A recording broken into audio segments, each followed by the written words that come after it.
Welcome back to Air Quality Matters.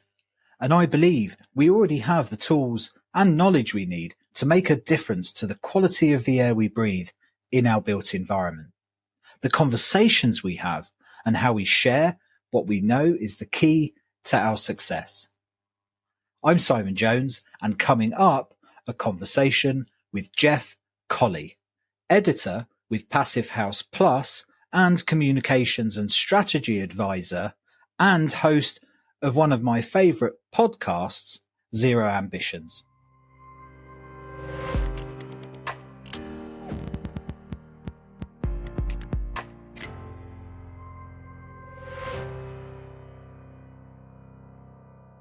Indoor air quality is inextricably linked to building performance and sustainability. And it is this sector that both influences air quality's future and perhaps provides some clues for us through both battles won and lost already. This was an easy podcast for me. Jeff is a friend and long-time collaborator of mine, and our chats on the phone often look like and last as long as this podcast. You see, Jeff is a rare breed, a brilliant mind and extraordinary networker and joiner of dots. His publication, Passive House Plus, has been the cornerstone of professionals' coffee table reads for years and years. But it's his work behind the scenes that's also profound. Working with industry, lobbying the government and working directly with it at times, he is a relentless environmental campaigner in the traditional sense of the word, or a climate warrior, as he puts it. This drives Jeff year after year. And anyone that knows him knows exactly what I'm talking about. Jeff very kindly agreed to be my guinea pig as I take Air Quality Matters podcast onto video and out on the road. So we met in Dublin to record the first episode of 2025 with this new setup. I hope you enjoy it, and don't forget to check out the sponsors in the show notes and at airqualitymatters.net. This is a conversation with Jeff Colley. What I thought would be really interesting to chat to you about was, because you're in quite a unique position as an editor of a magazine that looks at sustainability and have been in this industry front and centre for so long. Hanging around like a bad smell. Yeah, exactly. Poorly ventilated building. Yeah, exactly. Like, what's your sense of where we are with sustainability? And the reason I'm asking that, Jeff, right, is that every time I talk to the air quality community, the feeling is that air quality still has to ride the coattails of sustainability for a while. It's so interlinked, it can't stand on its own 2 feet quite yet. So I think it'd be interesting to kind of get that perspective from you as to, like, where is that sector today, you know? So it's hard. I'm very close to it. It's hard to kind of step back and have a sort of a satellite view of it. But I've been hanging around for 20 odd years in this space, and like, clearly, if I think back to where we were at in 2003, there's been massive progress. I can talk from a few perspectives. There's the day-to-day work of looking at the quality of projects that we get submitted to us, people throwing things at us for to write about. There's even then the quality of, like a press release that you get sent from someone advocating the next fucking magic bullet solution. And that stuff hasn't moved on as much as you would hope. In some way, like, there's still a lot of nonsense being peddled, and a lot of people who are approaching things from a fairly, maybe not openly trying to mislead, but misinformed position. That happens to some extent. But or you can look at it from the other perspective, where you try, where available, you try and look at the data, look at empirical data, which, ultimately, where you can access this. It's a great way of solving a lot of these kinds of these arguments. And there's certain data sources we can go to, which enable us to compare the quality of what was built 10 years ago, 15, 20 years ago, to what's being built today. specifically in Ireland, we've got really good data in that regard through, for instance, the SEAI's BER research tool. It's a wonderful resource that we're using through the MAG and through for sort of data journalism purposes and through the consultancy as well to mine it and interpret it. And for instance, one really good indicator is air-tightness tests, right? As you'll know, air-tightness tests only came in as a requirement in Ireland specifically for new homes in 2007. And even then it was only sort of a sample of new homes that were required to do it for schemes. Prior to that, the assumption was that the average air-tightness was around 10 cubic meters per meter squared per hour at 50 pascals. Now that's a term that I don't know how. I don't expect that all of your audience will necessarily know what that means. In layman's terms, this is equivalent. What this means is that on a windy day, where if you have like sort of 30 kilometer per hour winds hitting each face of the building at the same time, and you had all intentional ventilation closed, like vents closed down, chimney, not that you should have one, frankly, but chimney blocked if you have one, windows closed and so on, you would have 10 cubic meters per meter square per hour of air changes. It happens to, again, that won't mean much to most people.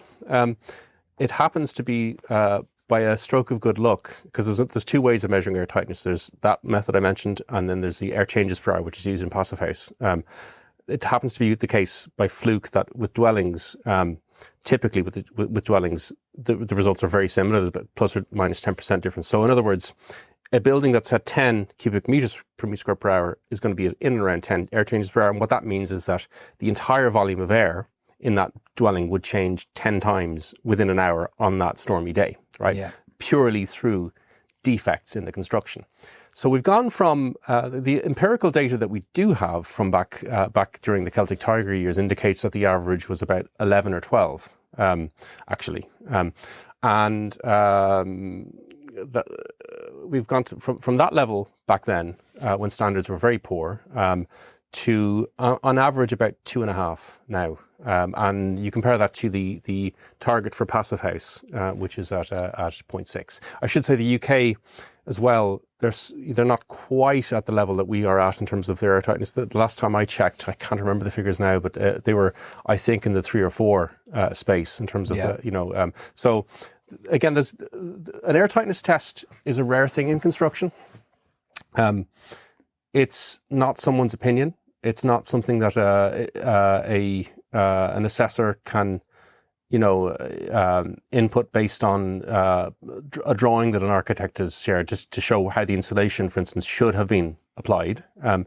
It's an objective measurement from a machine under tightly prescribed conditions. So it's a good quality indicator. So what you'll tend to find, as you'll know, is that in some cases, bad builders achieve bad air tightness just because they're bad builders, and good builders achieve good air tightness typically sort of by mistake almost because they're good builders. You'll even find with some older dwellings, I mean, the assumption often is that older dwellings are leaky inherently, and therefore that ventilation isn't required. That's often bollocks. I hope this kind of language is it okay? Yeah, absolutely fine. Good. Okay. Yeah. There may be some glass ceilings to the language, but it depends how animated I get you. The point is that with there is some, again, empirical data with some older dwellings to show that their air tightness, results of sort of 2 and 3 before anything's been done to them.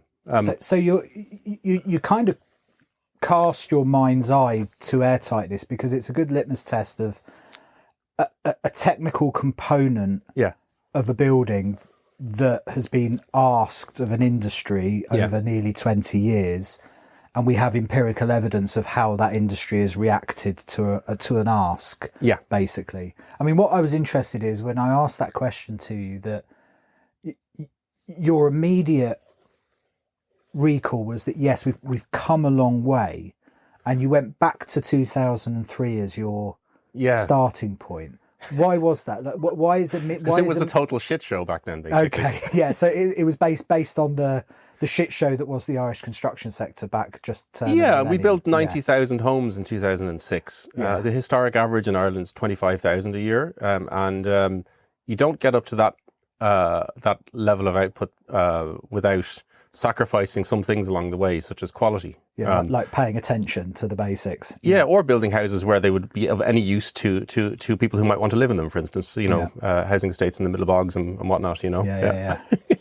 So there's not a turn in a regulation from 2003 or something specific. It was just really you have a mind's eye of what a representative of what the industry looked like or felt like in 2003. And it's 20 years ago, so it's a kind of a 2 decades time frame. Yeah.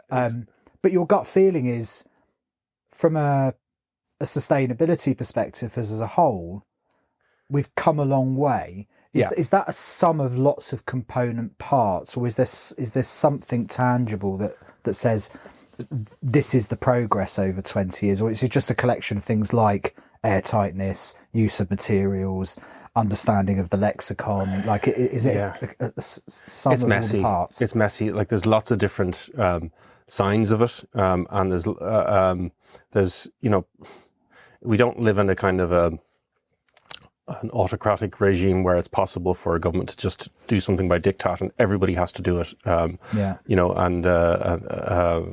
So consequently, and we live in a country where I remember, this I think sums up some of the messiness in Ireland. I've done a lot of lobbying over the years, unpaid lobbying for the most part.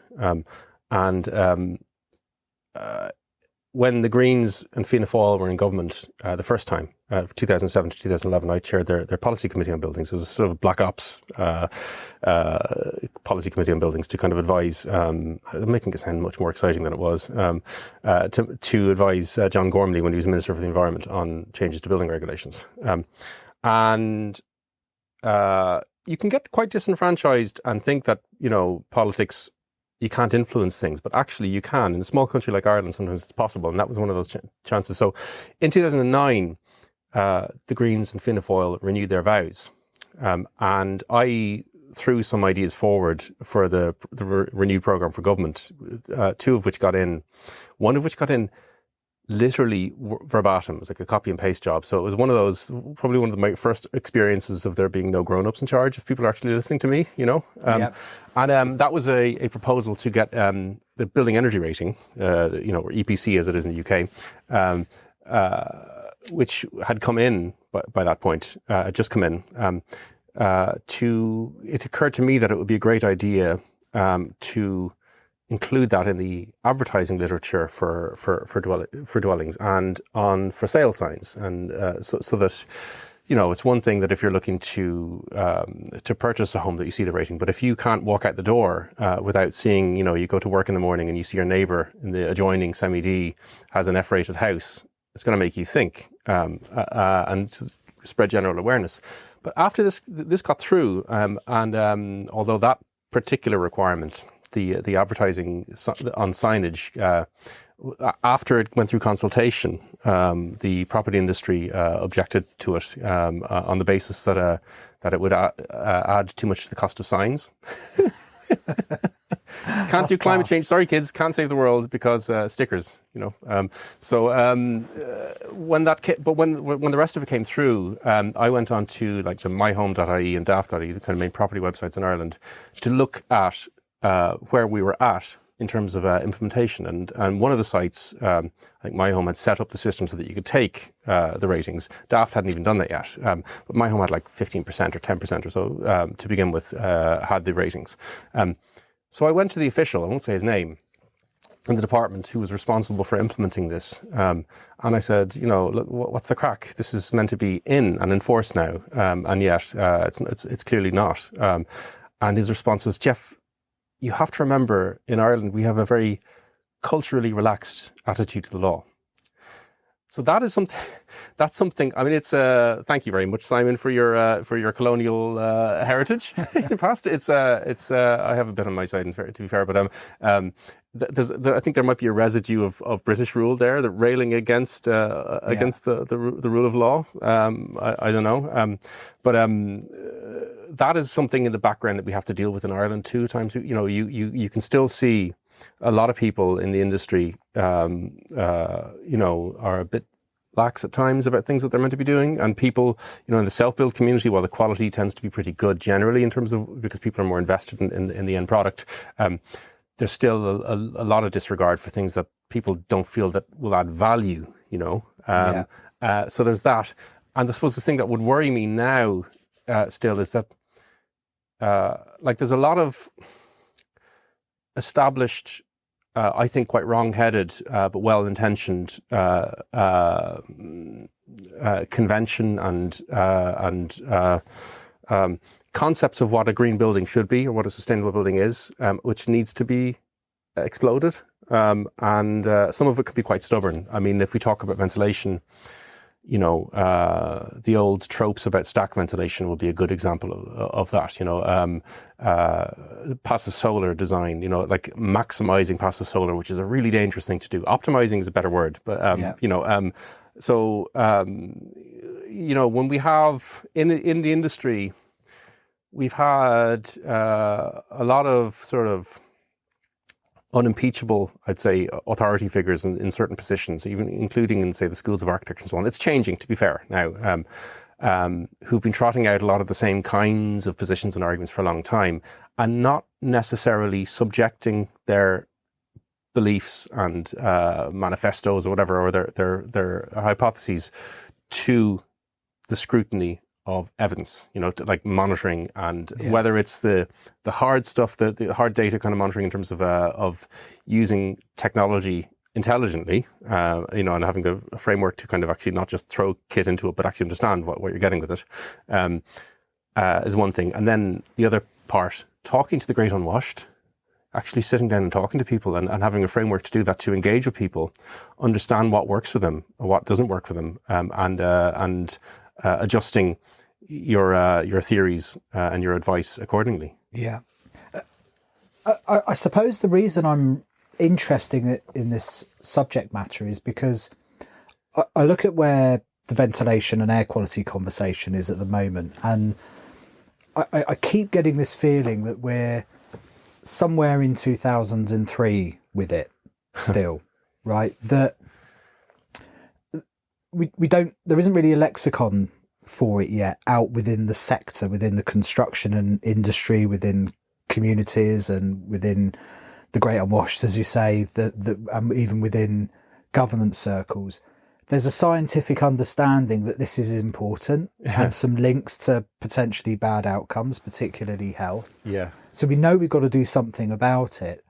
And we seem to be at that point, a bit like we were with sustainability at the turn of the millennium, where you're getting some pioneers, you're getting some people starting to understand some of the science, apply it in buildings, start to monitor it, and so on. But as of today, we don't have a standard or a regulation for indoor air quality anywhere, right? We're kind of there, a bit like we were in 2000. But it's really hard. Yeah, I mean, that's part of the problem. There's a lot of greenwashing. You know, there's a lot of we care about air quality in manifestos and documents of housing providers and organisations and so on. So it really is analogous to me to kind of 15, 20 years ago in sustainability. And one of the things that's been clear with sustainability, I created this mental picture for an organisation I was working with maybe 10 or 15 years ago, where I said that it's a bit like a tidal wave, a tsunami, that what's happened with sustainability is that the sea started to go out and people were going, oh, look at this, so there's something going on here, we might need to do something. And slowly but surely the first wave came, and then the second wave came, and then the third. And unless you're moving in the right direction, you're never going to outrun this stuff. Eventually you're going to get overrun by waves. And if you think kind of where we are with sustainability now, you've got EU taxonomy, energy performance of building directives, levels frameworks, non-financial reporting, the global tax, there's you've got a lexicon developing on the ground. You've got products and materials that are capable of delivering this. Now, don't get me wrong. We'll come on to how far we've got to go with things like embodied carbon and scope 3 emissions and so on. But you get a real sense that just year after year after year, wave after wave after wave has just washed over the sector. Yeah. And we're at this point now where unless you're one of those companies moving in the right direction, you're going to run out of ground. So you've seen the industry turn and start to run inland a little bit, right? Yeah. We're just not there in air quality. And that's what's fascinating for me is that sustainability, air quality is complex, you're right. But I don't know if you remember back around that period, the kind of the natural step type organisations, they were describing the same thing. They were saying, look, sustainability is complicated. Yeah. But we've all got to agree on the basic principles that there's diminishing resources and increasing demand, and somehow we've got to remember that funnel kind of idea. Yeah, exactly. We've all got to kind of move in the right direction if we're going to win here. Well, this is it. So, while we have made progress in sustainability, there's a difference between kind of spreadsheet progress and actual progress. Yeah. I don't want to be too pejorative because there's great work going on, but there's a real risk with a lot of the progress that we have achieved that it's the risk of accountancy sleight of hand can people may be getting the right result for an annual report, but not subjecting it to the scrutiny of actual performance. And sustainability in the round, like if a building doesn't work, it's not a sustainable building. If you've got poor indoor air quality, then the building isn't working. And that could manifest itself either, in the consequence of damage to the building, interstitially, as you know, or surface condensation or whatever, and/or to the health and comfort and the well-being of the occupants. So unless those facets are addressed, I mean, one of the things that I would be concerned about if I look at, say, life cycle assessment and embodied carbon, we can come on to this later, is that, while you can look at the projected emissions, the emissions that you can know now by the point the building's built and the projected emissions across the lifespan of the building, but unless you have a really, really good handle on the quality of the building and how it's going to be used by the people occupying it, you don't know. You can't say with much confidence how well it's going to last, how long it's going to take for certain components that went into to be replaced, because all those things factor into your calculation. The replacement cycles for finishes and for heating equipment and ventilation systems and so on. We've got to the point now where I feel like, and this will be good for the whole kind of air quality sector too. You're not going to be able to spoof it anymore. There's going to be a need to I feel and hope, perhaps delusionally, that in that regard, something like whole life carbon could be the Trojan horse that could get a lot of other stuff in, but it hinges on the quality of the robustness of how we set the targets for that, to make sure that you don't allow. I mean, look, the first Stirling Prize winning project, which was built 25 years ago, is apparently going to be demolished. Now, I mean, this is the problem that you're facing. And there's broader cultural issues there, informing all of that. There's lots of buildings that get torn down for a bunch of different reasons, but some of it is down to, the utility of the building, how useful it is to people, and then the quality of it. We need to tackle these things because we're moving into very different kind of waters now. Yeah. And, I cast my mind back to the early parts of kind of 2000s, 2010s, like the industry was really wrapping its head around quite progressive regulation changes here that were meaning they were having to build very different buildings to what they were building before the crash. Yeah. So they were paying a bit more attention and trying to understand what air-tightness detailing meant, what final energy use of the building meant, the basic headline numbers stuff. Yeah. And And it's kind of done that. I mean, the industry now, to a degree, is building manifestly fairly airtight homes that are pretty energy efficient. Yeah. That, by and large, it's going to be difficult to get into fuel poverty in the majority of modern buildings. Yeah. They're low enough energy that, largely speaking, heating isn't the problem. I live in one of them. I'm renting a apartment like that. Yeah. So we have come a long way. It's very, very true. But that was always the window dressing in sustainability, wasn't it? The primary energy use of a building. We've always. I'd say it's more than window dressing, but yeah. Yeah, maybe I'm being unfair, but it's that the grown-up conversation comes when you start having to think about the materials you're using, the life cycle of products, the embodied carbon, the localization of construction and materials, all of the stuff that we know. Because at the end of the day, I can't remember what the stats were, but the stats for the use of materials worldwide from construction is just eye-watering. Like it almost makes the primary energy use of the building look inconsequential. It's not, and particularly in Europe, where a large part of our stock is existing anyway. Yeah. But I think something like 90%, the footprint of the built environment in non-European countries is going to double by 2050. Yeah. I mean, that's just astonishing. Yeah. Like, literally double in the space of 20 years. And we're already at a point where, I think it was last year, a couple of years ago, where the total, the weight, I think, of man-made substances is now greater than the weight of biomass. That's right, yes. Yeah. It's bonkers. It is bonkers. Yeah. So we do have to be careful when we're talking about embodied carbon and keeping buildings, the global perspective of the use of materials. But it's true, particularly in this part of the world, that, what is it, the majority of the buildings, 90% of the buildings, they're going to be standing in 2050. Yeah, already there. Exactly there. Yeah. So we've got a duty to understand how to deal with this existing infrastructure. And I think it's broader than that too, actually, because it's interesting. So we'd be close to people like Andy Simmons, the former CEO of the AECB, who's got this nascent cool buildings program that he's working on in the global south in Tanzania. I thought it was pronounced Tanzania, but apparently it's Tanzania. And looking at its application in I think Pakistan and maybe Afghanistan as well. I think certainly Pakistan. There's some really interesting points here, because you've got a country like, say, Tanzania, where the economy is growing very quickly, and where people want, quite rightly, the things that they see people in, I hate these terms, but the global north have enjoyed, or or at least this.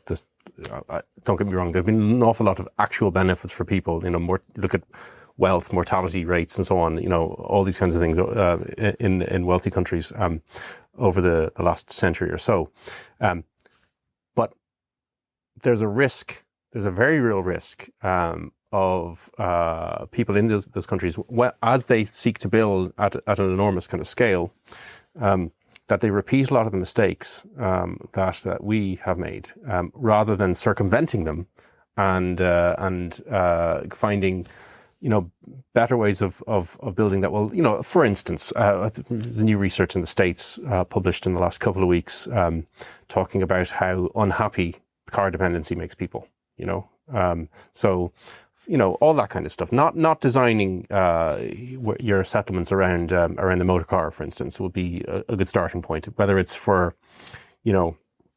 sustainability or, frankly, air quality too, So there's broader kind of conversations that need to be had. And part of that, what it comes down to too, is it's like you need a post-American dream or something, you need another narrative, another meta-narrative to latch on to build, to rather than telling people you can't do this, because we can't afford to from the planetary perspective.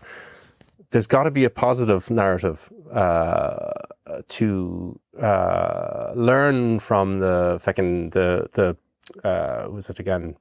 Louis Bernays, the father of modern advertising and PR. Learn from the people who from those kind of concepts that sold people into frankly unsustainable lifestyles. Learn from that and apply it to the kind of decisions that we need to take. Because a lot of the things that we're talking about doing, I mean, who doesn't want to live in a home that's always comfortably warm and not too hot, not too cold? Who doesn't want fresh air all of the time? Who doesn't want nature outside, bird song and all that kind of stuff? And who doesn't want to be spending time, more time with your family, less time, Michael Douglas falling down style in stuck in traffic, Yeah, or decoupled from rising and falling fuel costs and things because all these kinds of low things. Energy. Yeah, no, I get that completely. It's very similar in ventilation and air quality. I think Douglas Booker points it out when he's talking about environmental justice and air quality justice, that you've got to be very careful when you're framing the challenge, that you're not framing a risk that people don't have agency to change, because there's nothing more disempowering than knowing something's not good for you and not being able to do anything about it. And sustainability has learnt that, it's gone down those dead ends where fear mongering and stuff we know just doesn't resonate. You've got to sell the upside, the benefit of these buildings, because as you point to, a lot of this, actually it was a question I was going to ask you. You mentioned quality, right? Yeah. And quality has been so intertwined with sustainability. And I'm wondering if part of that is because when you introduce a new concept or something that requires more technical diligence, let's say, people tend to apply themselves very carefully. And I wonder if we'll lose that quality and sustainability as it massificates in the industry, where people just think they know how to do it now and they stop paying the attention. Because we saw that, didn't we, when the regulations changed, right? Yeah. We saw people suddenly paying attention to things like, is this building going to be compliant with ventilation and air-tightness regulations, and actually being quite diligent? Whereas you get the sense that that's relaxed a little bit now. People aren't paying, there isn't the scrutiny on it that there was 5 or 10 years ago. I wonder if there's an element of that within sustainability, that what drives that quality narrative. I mean, we'll come on to Passive House later, but in sustainability in general, where we've seen that level of quality rise here, particularly in the Irish large house builder market over the last few years, is that because it got difficult and they had to pay attention, I wonder? Yes. Or has something fundamentally changed underlying that? No, it's fundamentally, it's things like the 2019 iteration of Part L and Part F of the building regulations, and the requirements that brought in. And I suppose BCAR, the Building Control Amendment regulations that we had here in 2013, which assigned, so for your UK and non-Irish audience, we have a strange setup in Ireland whereby we don't really have much in the way of local authority building control or any other kind of independent building control. There are moves afoot to kind of change that, and great work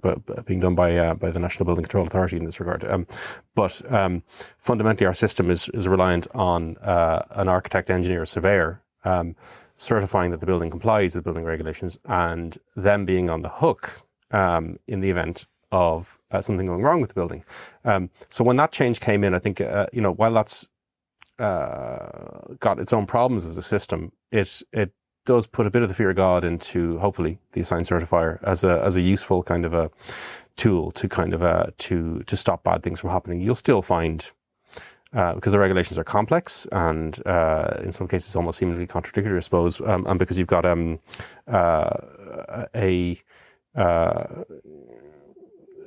you also have developers having a lot of influence on the market too. So you'll have certain situations where it is still possible not to comply with building regulations. It's also, if you take in Ireland, with our Part L building regulations, so the tool that's used to determine compliance with our Part L, which is the energy performance, as you know, part of the building regulations.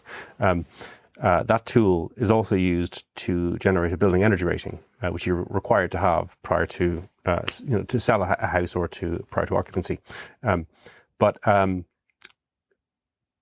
if a building is non-compliant with Part L, is found to be non-compliant from those calculations, the assessor is required to notify their client under the existing statute of that non-compliance.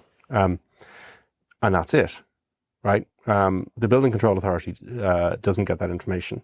And if your client is a developer, for instance, and suppose your developer then sells that whole scheme turnkey to a local authority or housing association, you are, as an assessor, not entitled to tell them.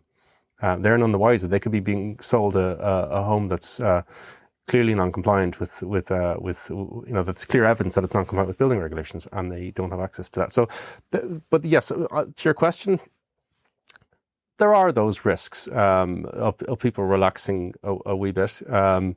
I think the flip side to that is that we are starting to see, because of new drivers like the taxonomy, like the Corporate Sustainability Reporting Directive, we're starting to see the biggest developers starting to do things that I never expected to see them doing, and really seriously trying to engage, and not just to make a token effort. And Cairn Homes would be the kind of case in point with their passive house move recently. Yeah, as one CEO told me once, up until a few years ago, a vanilla sustainability report cut it. Yeah. From a accessing green finance perspective. Not anymore. Yeah, now we don't necessarily know that that's always going to be the case, because these things, they're dynamic. And look at the direction Europe is going in at the moment. We don't know what politically is going to happen. What I take comfort from is that the finance world seems to have moved, and it seems to be seeking to do something. It's like it feels like it's such a big sector, a behemoth, that once finance moves, it doesn't feel like it's going to move back. And maybe that's delusional. I don't know, but the pressure now that the likes of the Cairns are coming under to report on their environmental impacts and their social impacts, and of course air quality, we come into that too, is profound. And but the thing that's really surprised me, the wizened old cynic that I am, is how an organisation like Cairn. So since we've started the consultancy business that I do, this so strategy and communications consultancy, Cairn would be one of the companies that we would have worked with, and I've just been amazed by the attitude that I've been poking around in the company, and I haven't found where the bodies are buried. They're doing good work. They really seem to be sickeningly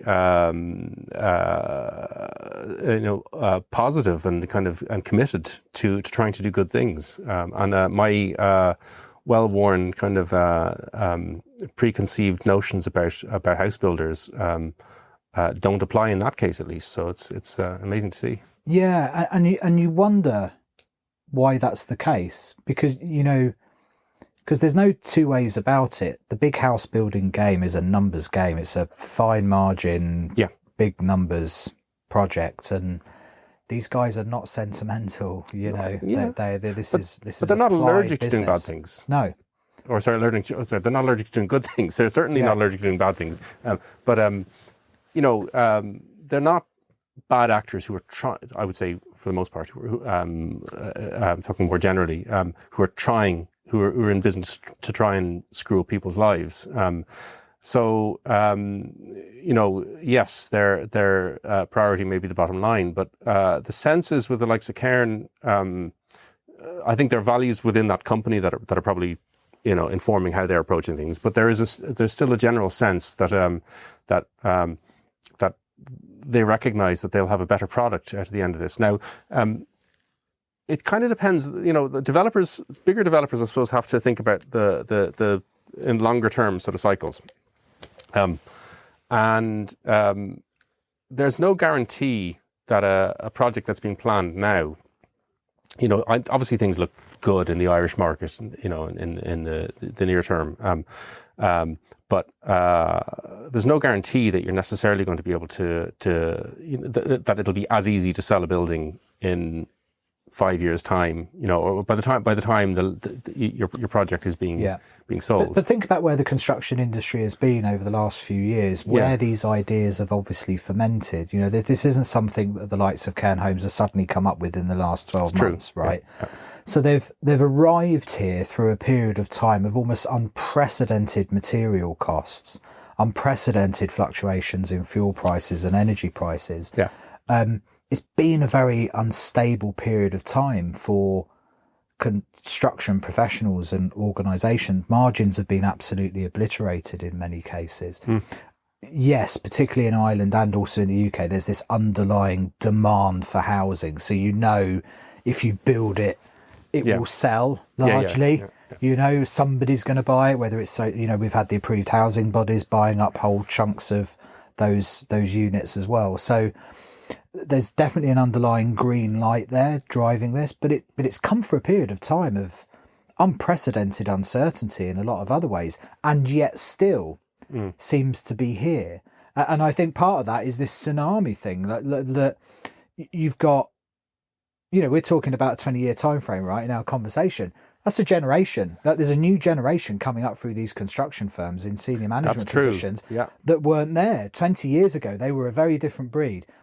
I always remember going into sorry CIF for this, but the Construction Industry Federation. You went into the Construction Federation boardrooms 15, 20 years. It's probably still the same, actually, but it was oak panelled. You kind of had this perception of old guys in grey suits smoking pipes in a panelled boardroom type era.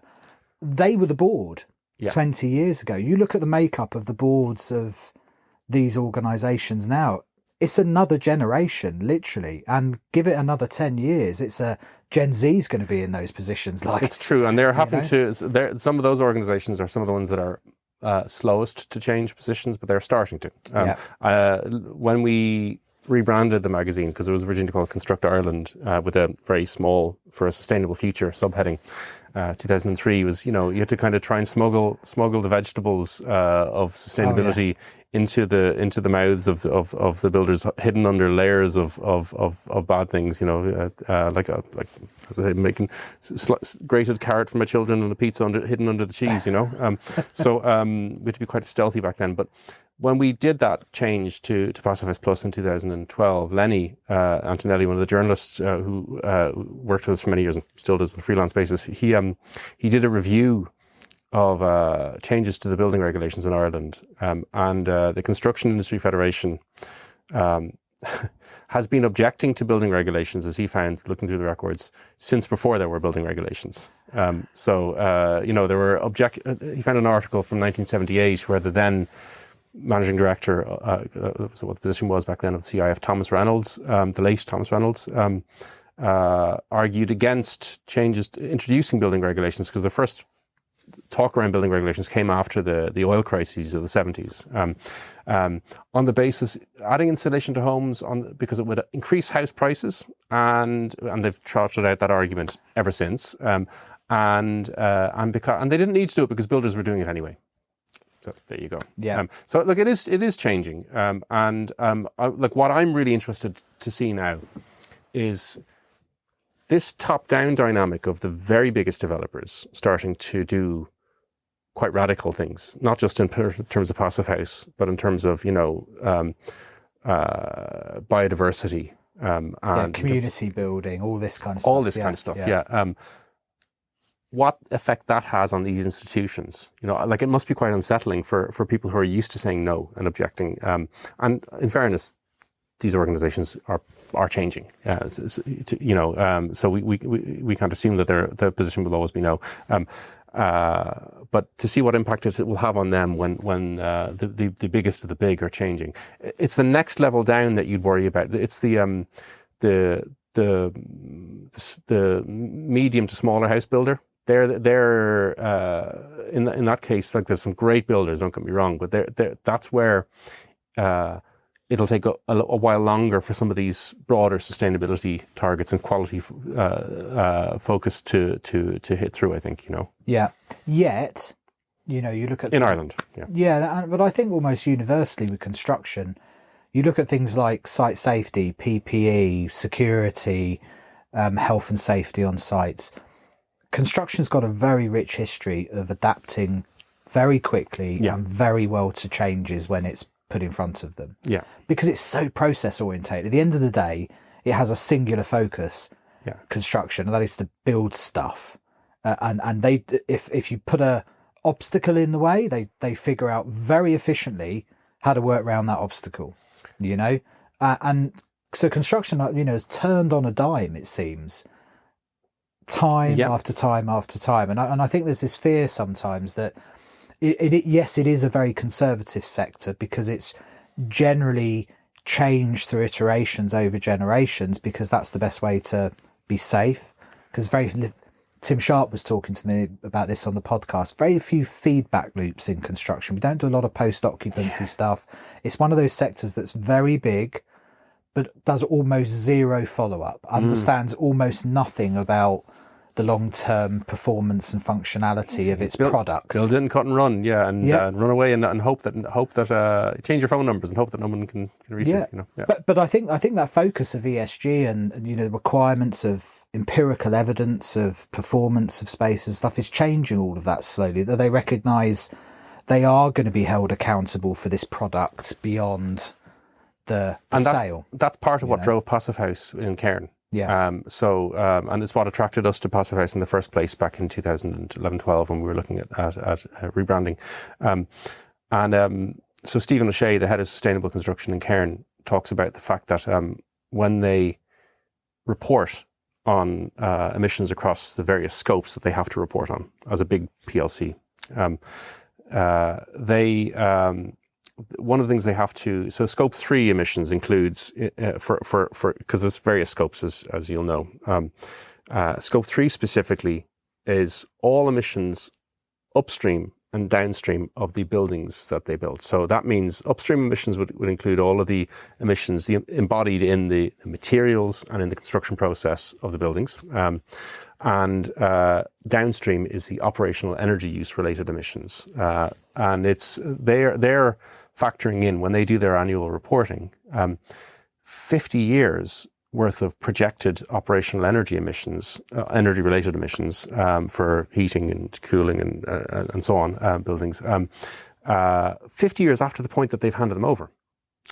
And when they were building to the nearly zero energy building standard, the current building regulations that we have in Ireland, the research that Cairn were referencing indicated, I think, a 39% performance gap. That notionally A2 rated homes were performing more like A3s or B1s.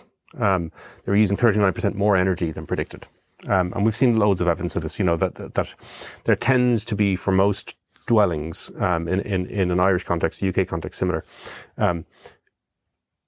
F4G rated homes tend to use a lot less energy than predicted because people suffer the discomfort, or maybe because it's also a risk in some cases that the rating system is inaccurate. There's certain benefits of some older buildings that may not be adequately recognized in the tool.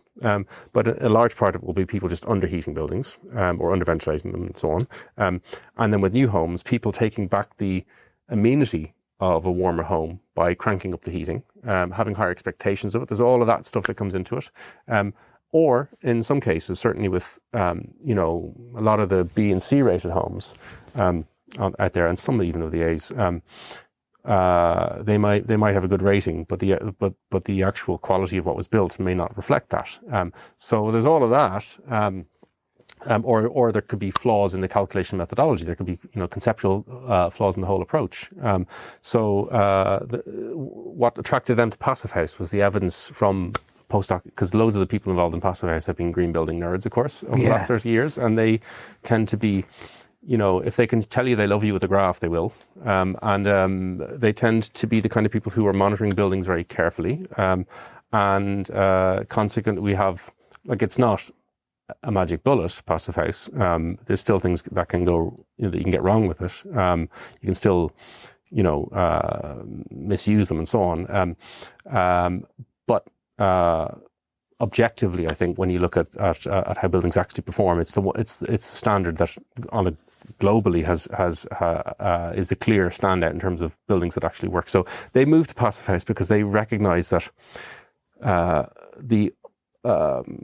from a reporting perspective, they really didn't have to worry about the performance gap when they built a Passive House. And here's the other thing that's really fascinating about it.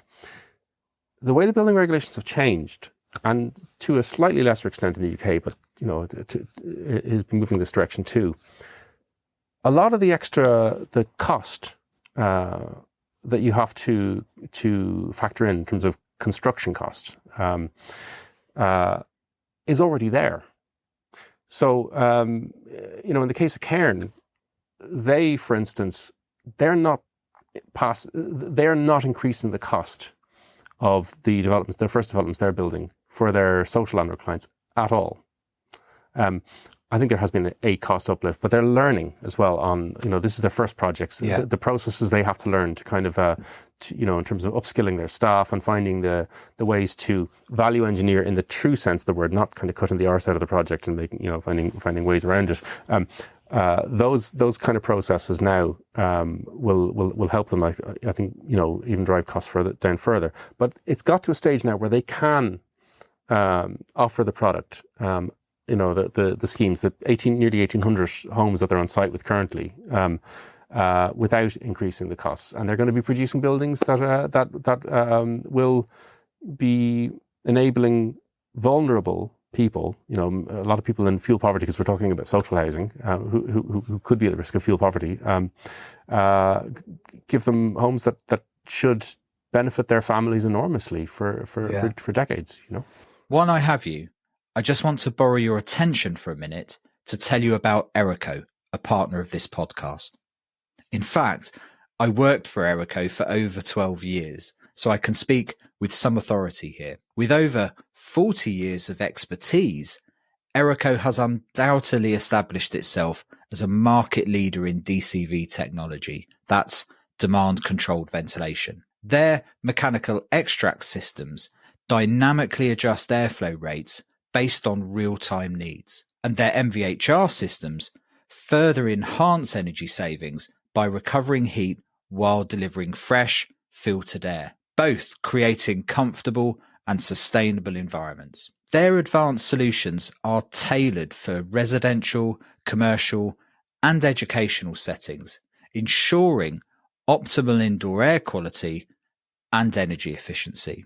As part of the Aldis Group, and based in Paris, France, Erico continues to innovate and set benchmarks for the industry. Their solutions seamlessly integrate into buildings, providing intelligent, efficient, and reliable ventilation tailored to the unique demands of each space. With a global footprint, Erico, as part of the Aldis Group, are a powerful partner in securing good indoor environments and are well worth checking out. Links are in the show notes at airqualitymatters.net and, of course, at Erico, spelt aereco.co.uk. Now, back to the show. I mean, this might be a tough question to answer for you, but if you had the levers of power back in 2003, knowing what you know now, knowing what's shifted the dials over the last 2 decades, where would you have focused your resources back then? Like looking back, where you've got a bit of a clusterfuck of a construction sector. Yeah. We'll keep that one in as well. A bit of a clusterfuck of a construction sector. You said it twice, Jesus. Yeah. We know roughly what we want to do, but we know we still don't know exactly what yet, but we know the direction of travel. There isn't the lexicon and the language yet. We don't have the measuring tools and regulation requirements that we have now. You basically, it's a green canvas of 2003 from a sustainability perspective. How would you have moved faster or more sustainably than we have done, say, if you knowing what you know now? That's a very interesting. So 2003, I mean, it was hard to get anyone to listen to anything then, because the frenzy was so, and that's part of the problem now as well. That's why I asked, because I could have said 2014. And the reason everybody listened and changed in 2014 because we just weren't building houses. Well, they had no choice. I mean, it's a great opportunity. So when we got into that, when we listened, what I'm saying, I'm non-partisan. As much as I tend to vote for the Greens and hold them in very high regard, we kind of always try to be non-partisan. But when I chaired their policy committee on buildings when they got in. Then we brought in 40% energy reductions for new homes, and I worked on that, and mandatory renewables and mandatory air-tightness testing in 2007, and then ramping up to 60% reductions in 2011, and then a further 10%. NZEB was a further 10% reduction on that. Yeah.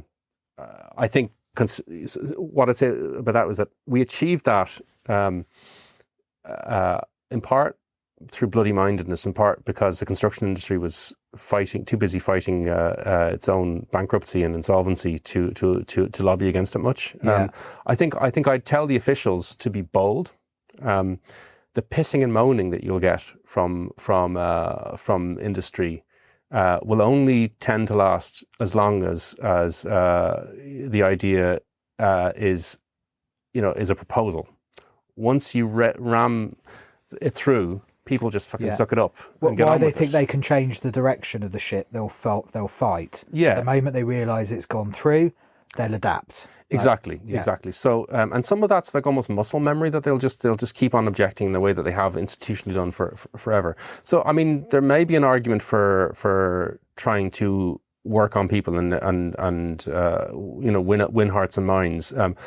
I think I would like, knowing what I know now, I would like, I wish that we had been a bit more diligent in looking at evidence-based approaches in so much as possible. I wish I'd been paying more attention to passive house, frankly, even back then. And now again, I think so. Evidence-based approaches, whether it's looking at post-occupancy evaluation in the context of actual measured, whether it's temperature or particulates or CO2 or whatever it is that you're looking at. Looking at that and accepting that. Just that. How would you put this? Forget about the realpolitik for a second, and just try and focus on doing things right. And you'll find that if you have the courage or your convictions about that, the industry will just get on with it, I think. So, I mean, the other thing I think that we need to get much better at, and this is probably links to the consultancy too, to work, is communication, and kind of trying to depoliticize this stuff, because we are in the middle of a kind of increasingly kind of polarized environment politically, and the idea that a heat pump, for instance, something as boring and important but boring as a heat pump can be part of the culture wars is just, it's absurd. So we need to find ways to depoliticize these subjects, and part of that is through focusing on story. Part of that is through simplifying the language that we use, and being consistent with it. I know when Jay Stewart was the chair of the Building Regs Advisory Body in Ireland, the last chair of that, before Phil Hogan, Big Phil, in his wisdom, decided to cull it. And in fact, that's something the department absolutely should do, is reinstate the Building Regs Advisory Body, because I think it had a budget of 10 grand a year, that kind of order. And yet, but as far as Phil was concerned, that was one quango gone, So when he was in charge when he was the chair of the Building Regs Advisory Body, he was trying to get this campaign for plain English into the building regulations. We don't have, in fairness to officials in these government departments, they tend to be under-resourced. There tend not to be enough officials. There tend not to be, there's a few people carrying a lot of burden in terms of trying to get quite complicated changes through. So I understand that. But you can't, if you just produce a regulation and a guidance document or an approved document, and leave it, publish it and leave it that the industry then therefore has to meet it, without thinking about how the industry works, how designers and tradespeople and so on actually how they work, how they consume information, even, and how are you going to get them to actually understand this and understand what you're trying to achieve?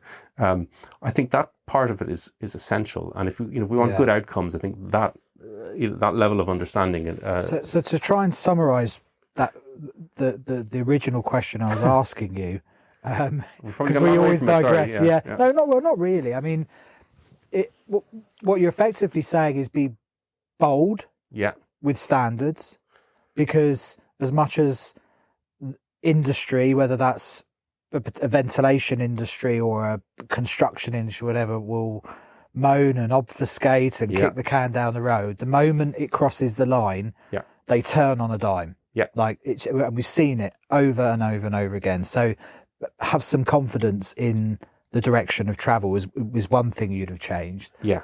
Depoliticizing it as much as possible, and finding ways to better communicate and understand how people understand some of these things, because you've got two sides of a coin, really. You have what Passive House did very well was put a number on good.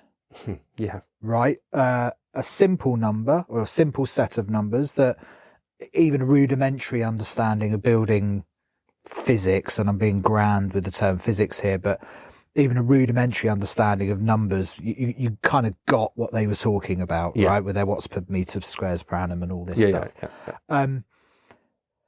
So you set a threshold, you set a benchmark for it. So if you weren't doing that, you were somehow sub that, right? You created a narrative that this is your target, folks. You define good for people in a way that's understandable.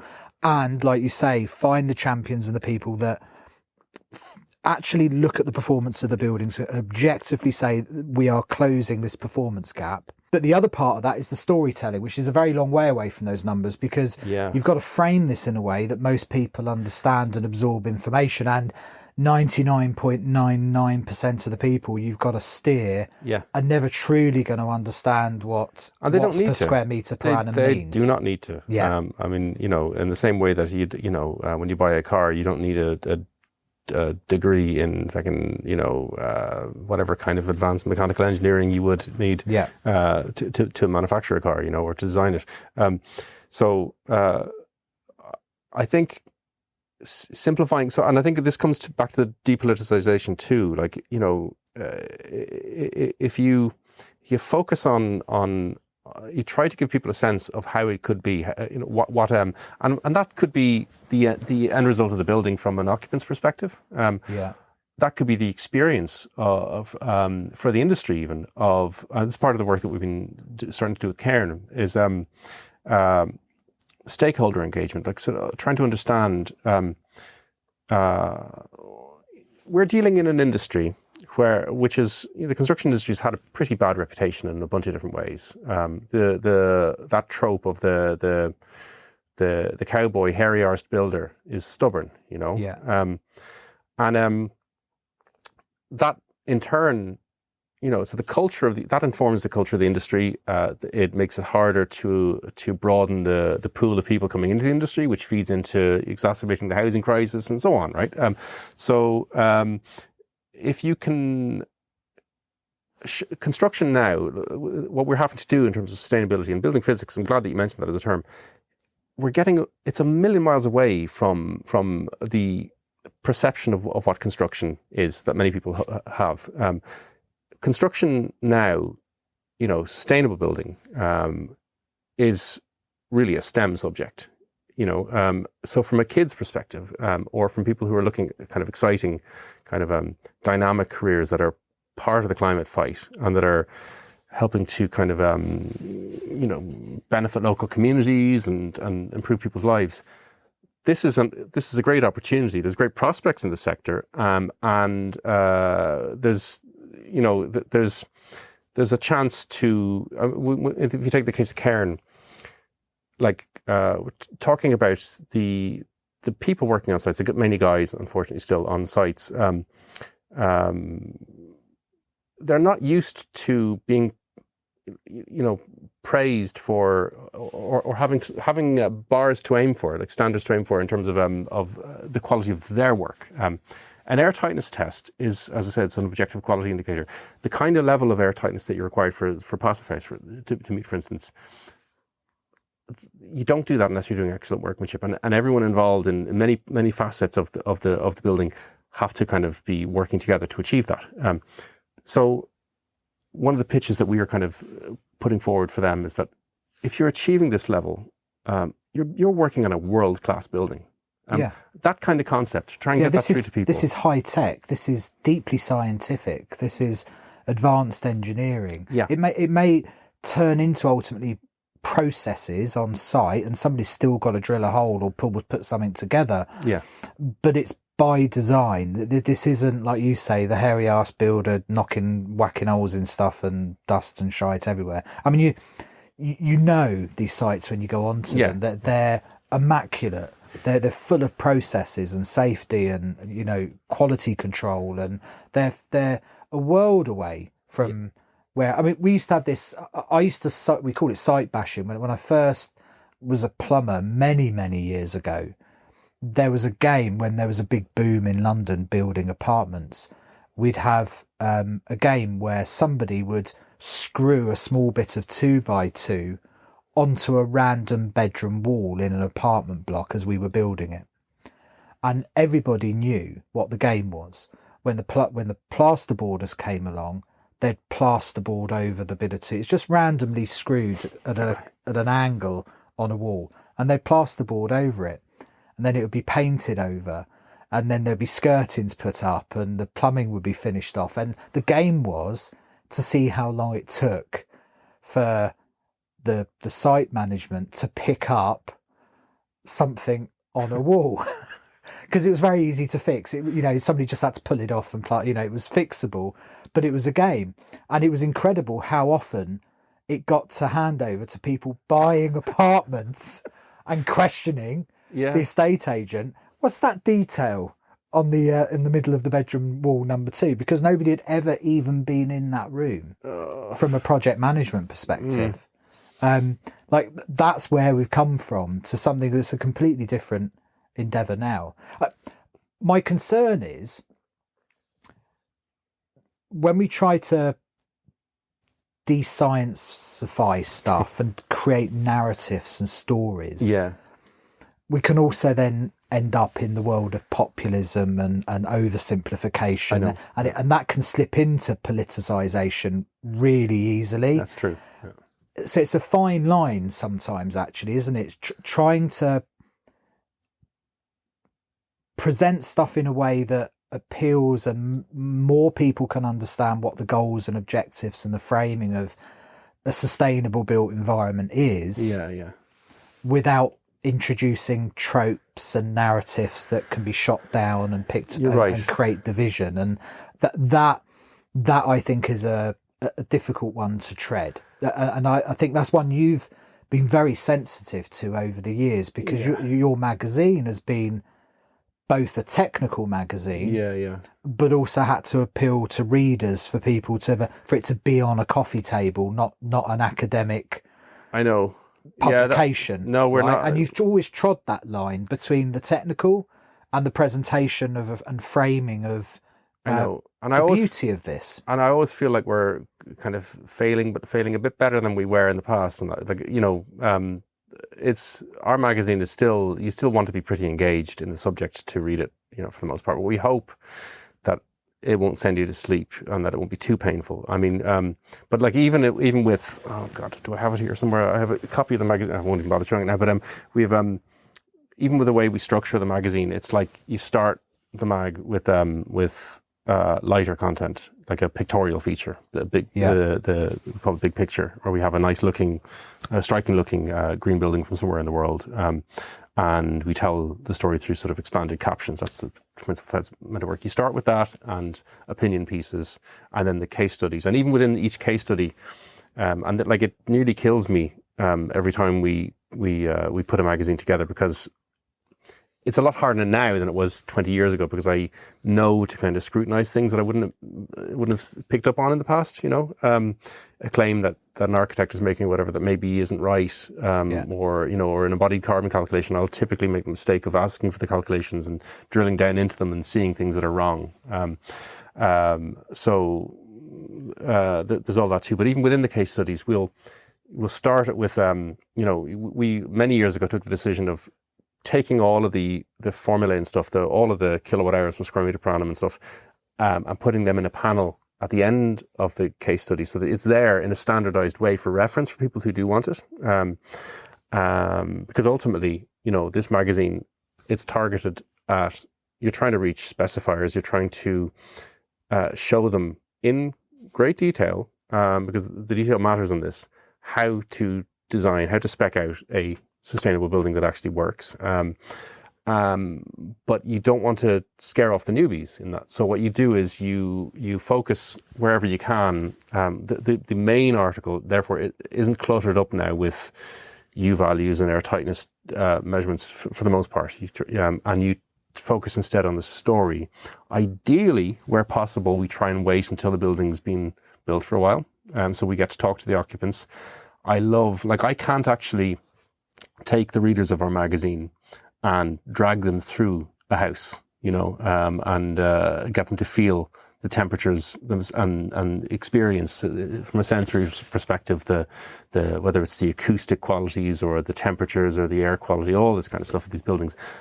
So we try to kind of bring it to life as much as we can. It's hard at times, but you look for the little nuggets, the little anecdotes, the stories of, like, there was a retrofit in Cork we featured a while ago where the family had lived there pre-retrofit, and they talked about how the difference now, how before the retrofit, they had to microwave the Nutella to spread it for the kids, or Barry McCarran, for the MD of Core Retrofit now, talking about his Enerfit, his passive house retrofit, and how his bald head, the back of it would be frozen like a snowman, and the front of it, the face would be melting off while watching the telly, because of this kind of balance between the heating system, and in a freezing house. Those kinds of stories where you can kind of and the experience of like getting up in the middle of the night in a being a man of a certain age, in a low energy building, and not cursing, as you tread across the tiles to the toilet or whatever. That kind of stuff is, it makes it real, and I think it tells you a lot more than a graph ever would. Yeah. Apart from the perpetual agony of getting a magazine to print, which I know, if it's depending on what time of the month or quarter I'm ringing you, you're either in a state of absolute despair trying to get something across the line, or relief that you've done so. Usually despair. Yeah. Usually despair. What still drives you to be producing this magazine? Because you've been doing it for how many years now? It's 22 years now. It's January 2003 was the first issue of the magazine. What makes a good magazine for you now at this stage? When you produce one and you go, that's a doozy, right? That is a great addition. So what still drives that passion for you? Do you think? I mean, I have to be interested in what we're writing about. And I mean, it's what we get when people are trying to, when advertisers are trying to approach us, they ask us for things like, say, a features list. Now, I'm dysfunctional, and we've never done things the way that you're supposed to work things in terms of a magazine. But we've never had a features list, because it would bore the hell out of me to know that we're going to have a feature on piping in November. I don't want to know that. I don't want to read that magazine. It's curiosity, I suppose, and it's trying to. I'm one of those kind of annoying people who kind of probably wants to be right more than I want to be liked. So even within Passive House, for instance, one of the things that I want to get into more now. We did an article a couple of years ago, where we interviewed Max Sherman from Berkeley Laboratories and Ben Jones from the University of Nottingham on indoor air quality in cooking. And that was a real eye-opener for me, looking at, because we look at different sources of emissions in buildings, whether they're generated within the building, or whether they're to do with outdoor pollution or whatever. And you try and kind of address all of these things. But cooking is one that many people have really not given its proper dues and not paid proper attention to. And anyone who's ever burned a chili when cooking knows, the impact that these things viscerally can have on you. So, like, even Passive House as a standard, I don't think has done enough to address this as an issue. Anecdotally, we hear good stories, we get good data on indoor air quality levels in passive houses, but I would be a little bit concerned about wanting to have more powerful extract. You asked me a question about what excites me, and I'm talking about cooker hoods. Well, it's a good example. It's something sparks in you where you want to go down the rabbit hole. I think that's what the magazine does, is that you pick up you've done fantastic articles over the years on moisture risk in building fabric, with Joseph Little. You've done amazing stuff with, who's the lady in Kate de Selincourt, on mould and health risks in housing. Yeah. Like, you pick up on something that's important to the sector, and there's both the story there, but also a deeper dive than you'd see in other than an academic publication into a subject matter, to try and understand it and frame it for people, both objectively, but also tell the story. Well, that's it. Like, I feel like a burden, when if our magazine is successful, it's going to inform how buildings are designed and constructed, and we have to be really careful to make sure that we're trying to give sound advice to people, that we're focusing on examples that people can. We probably should be doing more. If I could do it without getting sued. I mean, the late great Neil May, I think actually when he was in town to meet you, said to me at one stage many years ago that we should publish more case studies on bad buildings. And we do need to find ways to do that, actually, without getting sued. But I feel like, showing the industry how to do it is, that's something very gratifying in that. In terms of specific subjects, one that I'm like a broken record about over the last few years, that I'm very worried about, and that I think we need to take account of at the moment, will be overheating, which, I mean, I guess I've just talked about to some of your occasional kind of co-conspirators like Ian Maudit about heat can be a pollutant, I suppose you could say. Yep. So there are real risks here. I saw a listing the other day. I was sharing with a couple of colleagues a property listing on social media for a 1976 passive solar house in Kilmachannick in County Wicklow. Now, it might be wonderful, but it's a greenhouse. It looks like a greenhouse to me, and I'd love to see some post-occupancy data on it. But we see examples coming up now, and there are real risks of this with people sort of half paying attention and doing low energy building, and with regulations that don't adequately capture this. There's morbidity associated with this. I mean, it's serious. Like there are some big blocks of apartments around the place in London and elsewhere that are creating internal conditions that there are serious acute outcomes associated with it, and like, that's no joke. But like, I often talk about this with the damp and mold crisis. There are those extremes, but for every one of those extremes, there are countless properties of people that are just getting by. And overheating, high levels of humidity, damp and mold, exposure to high levels of pollutants, all of these things. For every extreme case, we've got a chronic general poor condition for large swathes of the built environment. And overheating is a particular concern because you then start to get increased VOCs in properties and changes in air chemistry and all sorts of stuff going on. So, well, just look what's happened to Rod Stewart in the last few years.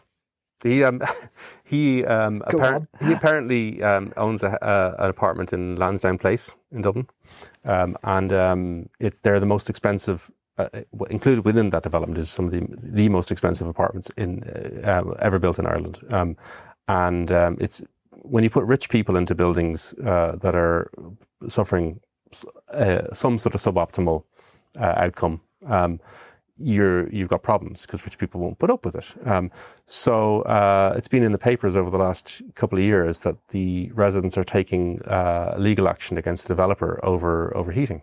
And you can see, like, they're airtight buildings, they're highly glazed, and they've got a communal heating system delivering high temperature heat throughout the building. So they're perfect conditions for an overheating problem. And Rod just, I don't know, he just looks like, somebody unkindly put it that he's starting to look like your nan now. You know, it looks like he's been melting, I think, there in the last few years. A slowly dehydrating raisin. So I think that, you know, those kinds of examples are helpful because, as you know, one of the problems, you feel like you can feel like the boy who cried wolf with some of this stuff at time. One of the problems you face with a lot of these issues is that generally when there's a problem with the building, it's in no one's interest for it to go to court, because the owner of the building, for instance, it'll devalue the property. The developer or the professionals, the design professionals involved or whatever, they'll suffer reputational damage. So it always tends to get settled out of court. As a general rule, there are exceptions, and consequently, the press tends not to pick up on it, and therefore you're left to enthusiasts and nerds and people in the industry more involved in this stuff, hearing the horror stories from like people doing expert witness work or whatever on buildings that are failing, and trying to explain without revealing specifics, you know, the learnings. Yeah, exactly. But they're there. Those problems are out there, whether it's mold, whether it's overheating, you know, whether there's other kind of air quality issues or broader kind of. I mean, Jesus, I know one expert witness who's talked about a low energy building where you know, a new low energy building, a dwelling in Ireland, where I think the roof effectively sliding off the building because of thermal bridging issues. You know, like, it's extraordinary the problems you can run into. And I think some of those structural problems, we do need to be able to figure out how to post-occupancy understand them and the failures and improve. But a lot of our built environment, an indoor environment, and energy use of those buildings is now digitally captured. And that's changing everything. You know, I know of certain developers that have had issues with their properties because homeowners with a rather prickly WhatsApp group suddenly started putting environmental sensors in their own property. So rather than a developer now getting just complaints, is being presented with swathes of data saying manifestly my building is not performing in an optimal way. That changes the narrative of everything. And I think the onus is on organisations that are constructing the built environment to embrace that data now, because it not only helps them build better buildings, it provides that ongoing feedback loop. And if they don't do it, the trouble is somebody downstream is likely to do it, whether that's an ACO or a Switchy or somebody. You might find data coming out about the performance of your building, whether you like it or not. So you might as well get on that train and start capturing it in some way. And the other risk you have here, not to defend the indefensible, but sometimes when you have kind of vigilante monitoring happening, you know, people who've got a bit of kit and are monitoring their own home, there's not necessarily much in the way of proper kind of scientific process and scrutiny in their approach. So people can come to false conclusions. You can have a temperature sensor that's sat in direct sunlight, for instance, getting the wrong results, a CO2 sensor in the wrong place, whatever it might be, you know. So while that stuff is great and democratizing this is broadly a very good thing, I think what we really need is, you need a proper grown-up kind of quality assurance approach. You need systems in place to bake this stuff into buildings in a way that, you know, and again, the sustainability reporting can help in this regard, because for the big developers, it's if they can show more accurate data that they're capturing on how their buildings are performing, there are benefits for them. Yeah, and they get to understand more of the context of the building as well. You know, it's fine if a building has a 20% energy gap from what you expect it. Yeah. But if you have environmental monitors, they're saying, well, that property is actually being held at 25 degrees average temperature through winter. You've got context you wouldn't have otherwise. Yeah. You know, or when you're trying to understand poor COP performance on a heat pump that you're getting feedback on, understanding that these are the conditions that it's being used under, or this is its performance comparatively to the other 40 heat pumps on the estate. Yeah. All of a sudden you've got information that's valuable. So this is the world that's kind of coming, is this large data model world where we have a picture and a landscape of that built environment that we've probably never had the luxury of having before. I always laugh with the poor data thing, that as most PR people know, if you're explaining, you're losing.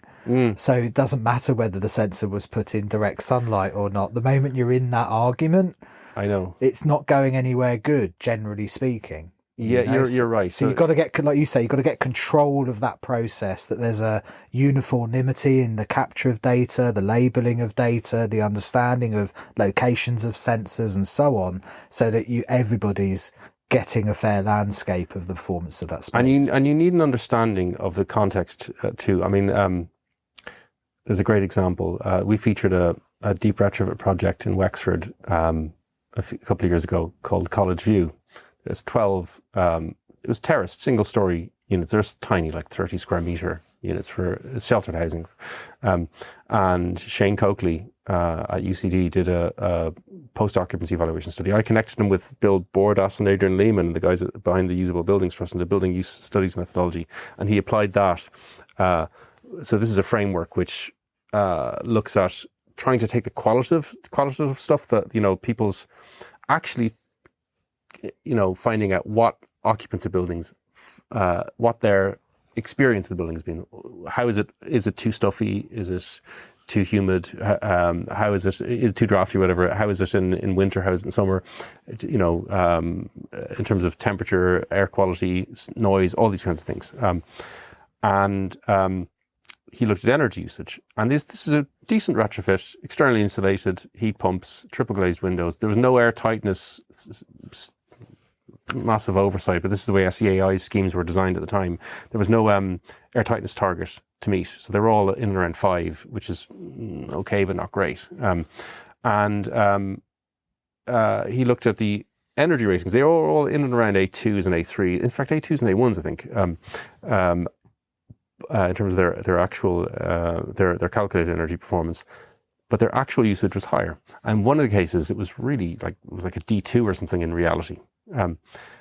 But the engaging with the occupants and understanding the context, you would think that this occupant would have been very unhappy, but no. This is an alpha who is, you know, must have been of the order of 80 or so, and the temperature data was showing that he was at 25 degrees or so all year round, the whole house, right? That wasn't a massive house, but 25 degrees all the time, you're going to run up some bills.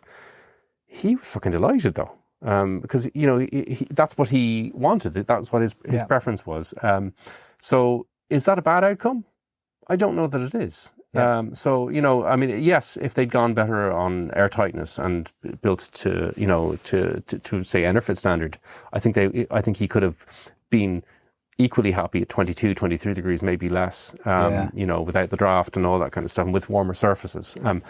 So you wouldn't have had the gap between energy use and, you know, been calculated in actual energy use, and he would have had the comfort. But understanding that context is because, you know, we've got, when you have a standardized an asset rating tool like our national methodology, and same thing in the UK, and you've got standardized assumptions being made about how buildings are used, which don't take account of different occupancies, the way people live their lives and so on, and which have, frankly, quite miserly assumptions about temperature in there in terms of how a new home will behave. You know, if you're assuming people are achieving much lower temperatures in reality and using much less and for shorter hours than is likely to be the case in many cases, then you're going to create dissatisfaction. So I think one, post-occupancy is essential. And I think having credible ways of assessing buildings that to give people realistic expectations of what the building will actually be, essential as well. Yeah. Yeah, interesting. We're to wrap up, we're just coming into what seems like another half-decade political cycle. We've got a Labour government. We're just about to have a new government here in Ireland, probably the same, very much similar flavour. Unfortunately, not with the Greens in this time round. We're getting into a new, God knows what happens in the US and Canada political cycle. Yeah. What's your hope or expectations for the sustainable building or construction movement over the next kind of 5 years? Where would you like to see us in the next cycle? Well, I think so. From a European context, the recast Energy Performance of Buildings Directive that's just been through, and fair play to Kieran Cuff as before he got turfed out of Parliament. What an achievement to get that through! Hell of an achievement. Fair play. So that's got within it. Opaquely worded, I think, deliberately. It has a embodied carbon requirement in for the first time. So there's it's whole life global warming potential is the way it's termed. So there's going to be a requirement, first of all, for member states to start calculating the embodied carbon and the whole life carbon of buildings. So whole life being both the embodied in the building and the operational energy related emissions. And then there's going to be a requirement to start setting progressively lower targets towards this ultimate target of a net zero carbon building stock for Europe by 2050.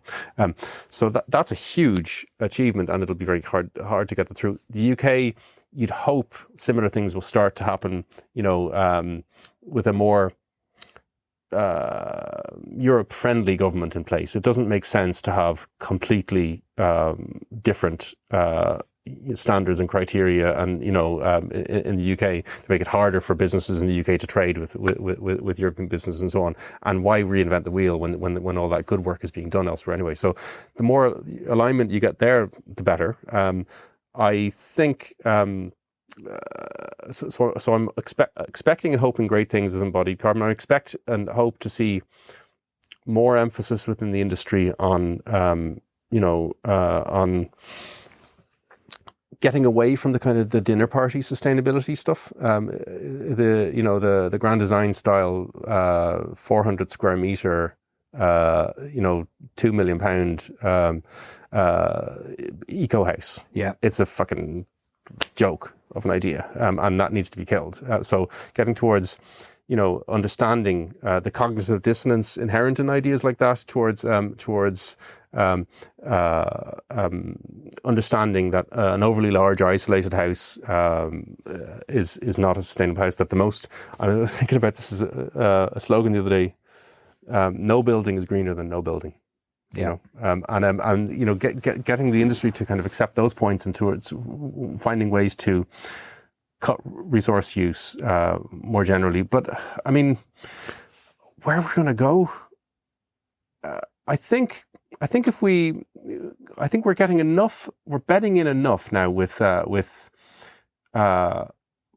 proven evidence-based approaches to deliver, certainly comfortable energy efficient buildings that they're not just kind of theories anymore. And I think the success of those projects, as we learn from them more,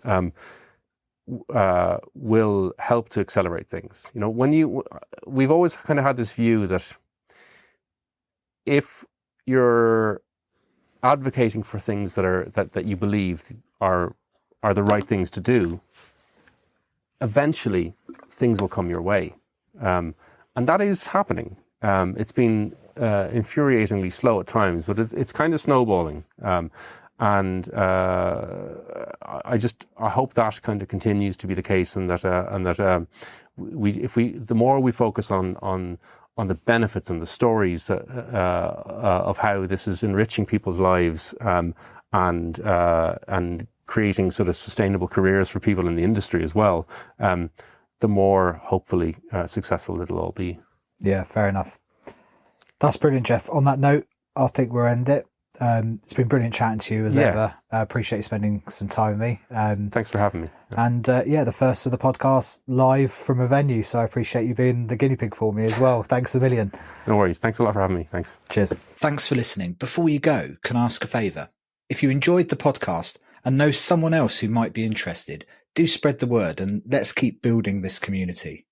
And do check out the YouTube channel by the same name and subscribe if you can, as there will be additional content posted here quite regularly.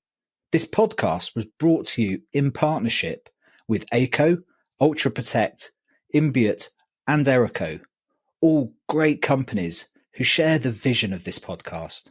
Your support of them helps their support of the show. Do check them out in the links and at airqualitymatters.net. See you next week.